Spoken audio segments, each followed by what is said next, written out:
దేశవ్యాప్తంగా సంచలనం సృష్టించిన ఫోన్ ట్యాపింగ్ కేసులో ప్రధాన నిందితుడు ఎస్ఐబి మాజీ చీఫ్ ప్రభాకర్ రావు హైదరాబాద్ చేరుకున్నారు. ఇవాళ ఉదయం 11 గంటలకు ప్రభాకర్ రావు సిట్ విచారణకు హాజరవనున్నట్లు సమాచారం.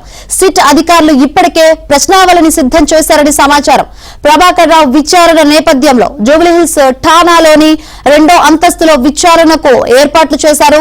సిట్ కార్యాలయం వద్ద మీడియా హడావుడి ఉండే అవకాశం ఉండడంతో ఈ నిర్ణయం తీసుకున్నట్లు తెలిసింది. దర్యాప్తు అధికారులు విచారణను వీడియో రికార్డింగ్ చేయనున్నారు.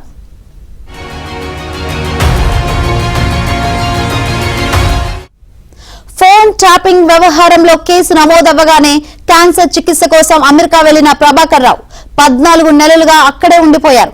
కేసు దర్యాప్తు చేస్తున్న సిట్ అధికారులు ఆయన పాస్పోర్ట్ ను రద్దు చేయించారు. సుప్రీంకోర్టు ఆయన పాస్పోర్ట్ ను పునరుద్ధరించి వెనక్కి వచ్చేలా అవకాశం కల్పించాలని ప్రభుత్వాన్ని ఆదేశించింది. పాస్పోర్టు పునరుద్ధరణ జరిగిన 3 రోజుల్లో ప్రభాకర్ రావు సిట్ విచారణకు హాజరవ్వాలని సూచించింది.